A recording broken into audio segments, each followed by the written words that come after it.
Hello, class. This is Joseph Holbrook. I want to talk to you about a textbook of Latin American history. And there we go. Okay, so I want to talk to you about a book by John Chasteen called Born in Blood and Fire. It is a textbook of Latin American history. If you are not familiar with Latin American history and you're wanting to jump in and introductory fashion and learn the basic outlines of Latin American history, this book is for you. It's an excellent book, extremely well written. It's short, it's only 300 pages. It covers almost the entirety of Latin American history in 300 pages, which is a amazing feat in itself. And it does this by following a single narrative and avoiding a lot of historical detail. So it's not your best book if you want an in-depth study of Latin America, but for an introduction, it's excellent. Chasteen says he just had to follow a particular narrative. He had to choose a narrative, and there's several to choose from. One is a developmental or cultural narrative, which he decided not to follow. I won't go in detail about that, but he decided to follow a clash of cultures narrative. Basically, the overarching story is that Latin America was born out of a violent clash of cultures and religions and ethnic groups, and it suffers from a founding trauma of exploitation and social inequality.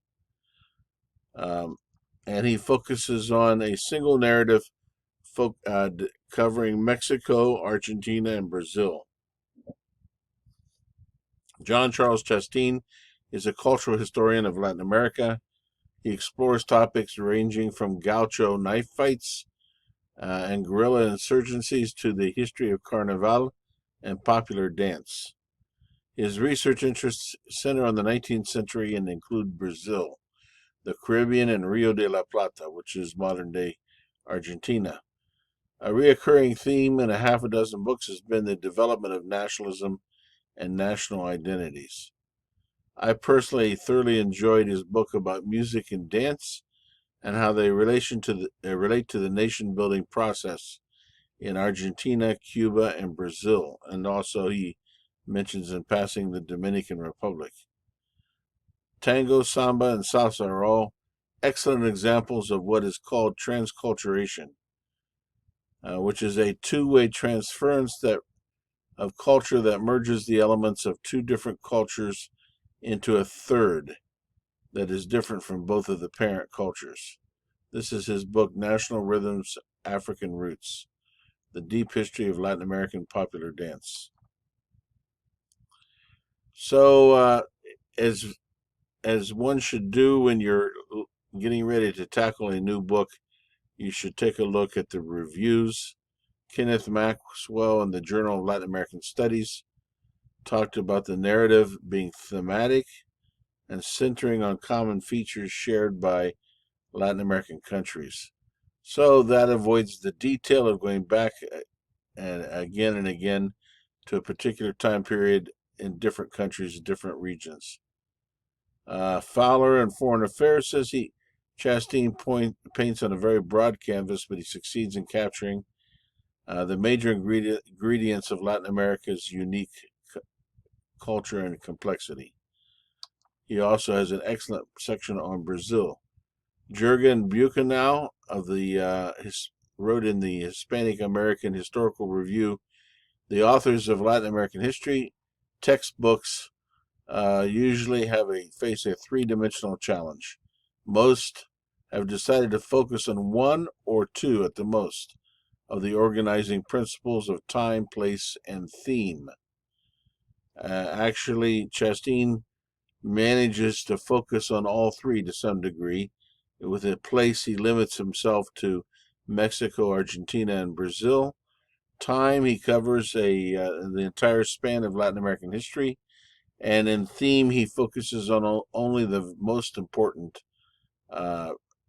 ideas, big ideas, or themes, such as liberalism, nationalism, hegemony, patriarchy, are some of his areas of focus. So using this book or reading it, look for definitions of big ideas. He believes that there's a cyclical course of Latin American history driven by the forces of subjugation and emancipation.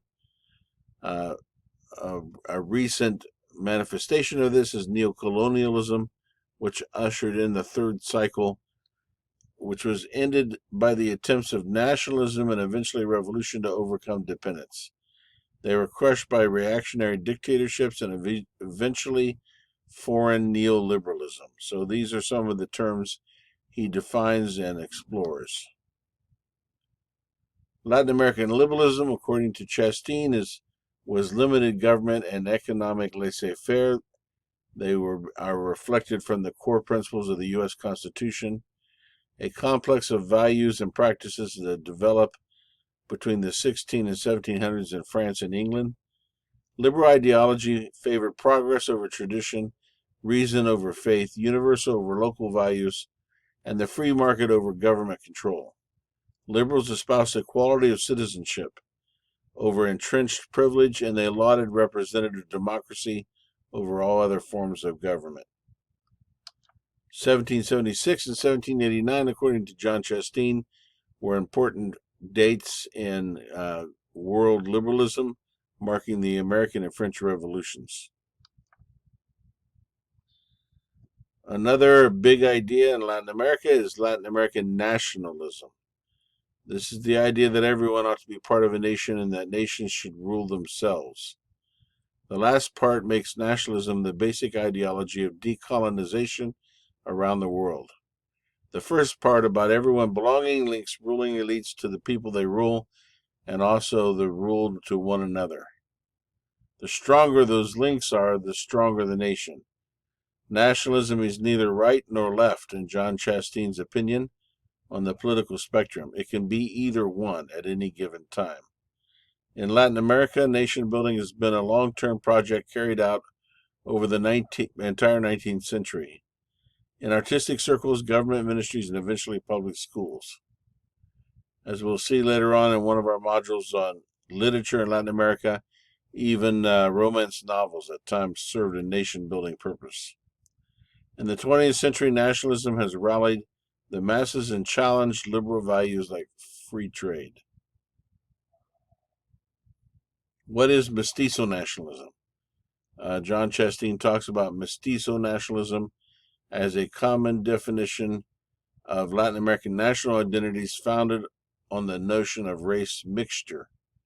This became an official definition of national identity in many Latin American countries during the mid-1900s. In Brazil, you have the concept of racial democracy, which began possibly with Gilberto Freire and his sociological study, Masters and Slaves. In Cuba, there are many Cubans who will assert that there is no race in Cuba, only la cubanidad, or Cubanness. And many Cubans would say we are all Cubans, regardless of our color. In Mexico, Jose Vasconcelos, the Minister of Education after the Mexican Revolution, asserted that Mexico was the place of the rise of a new race, La Raza Cósmica. And this was a race that was composed by a mixture of Europeans and indigenous peoples and African peoples. La Raza Cósmica, Jose Vasconcelos, and this was his lover, Antoineta Rivas Mercado, who promoted art in Mexico in the 1930s and is famous for committing suicide in Paris in 1933, if I'm not mistaken, in Notre Dame Cathedral. So nationalists want Latin America to follow the beat of a different drummer. Resisting outside control and influence has always been one of their strongest impulses. Nationalists counter the appeal of universal models of modernity, for example, democracy, with an appeal to national uniqueness and authenticity. They think in terms of a national family which must take care of its own. Some Latin American nationalists are conservatives who value local traditions, most especially religious traditions. Many Latin American nationalists are socialists or social democrats who stand to the left of liberals in the political spectrum. Other concepts found in Chasteen is the idea of populism, neoliberalism, which is liberalism, new liberalism on steroids, and globalized. He also, in the later chapters, deals with colonialism, patriarchy, honor, and hegemony. Hegemony is a kind of soft domination that contrasts with control by violent force. Its power is resilient, and it often does devastating damage to the people at the bottom when they accept the principle of their own inferiority, and in the old-fashioned phrase, when they know their place, they participate in their own subjugation. Patriarchy is another hegemonic force, omnipresent and inescapable. The general principle is that fathers rule. Fathers ruled heaven and earth, cities and families. The King of Spain was viewed as a benevolent father, a political father. This was before the independence. Honor was a measure of how well men and women played their prescribed and very different social roles. Extramarital sex was seen as something that was tolerated for men, but not for women. And a woman's supreme life mission was to avoid extramarital sex to maintain her purity, whereas a man's purity held less value for the honor system. A great film that illustrates many of these principles is a 1984 film made in Argentina called Camila, based on the true story of a young woman set in 1840s Argentina under the despotic rule of a caudillo named Juan Manuel de Rosas. The young woman falls in love with a priest. The priest and her run off to a remote part of Argentina, bringing a social shame on her father through an illicit love affair. And when they are finally discovered and apprehended, the father, as well as the caudillo Juan Manuel de Rosas, refused to intervene because of this sense of honor. And they have Camila and the priest and their unborn child shot by firing squad. True story. So how did the Spanish Empire last for 3 centuries? This was colonial hegemony. It was the gradual acceptance of the Spanish and Portuguese monarchs as the rightful rulers of almost everyone in the colonies, including the acceptance among indigenous peoples and African slaves. The crown had strong legitimacy. Legitimacy is authority that inspires obedience. Transculturation is another big idea that John Chasteen talks about.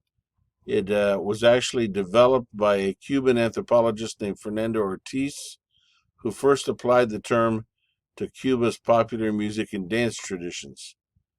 Transculturation is a two-way street, which contrasts with acculturation, which is a one-way street of cultural change, in which one culture replaces another or one person adapts to another culture. Ortiz's point was that dominated cultures of Africans and indigenous peoples were not wiped away in Latin America to be replaced by the European cultures.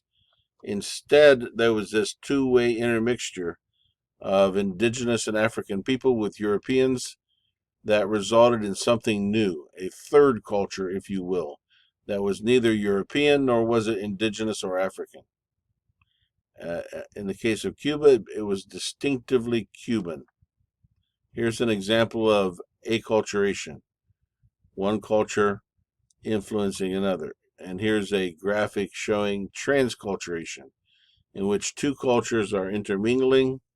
I have one circle bigger to represent the idea of domination, but the result of the two-way mingling is a great area of overlap in which is neither indigenous nor is it Spanish, but it's Cuban.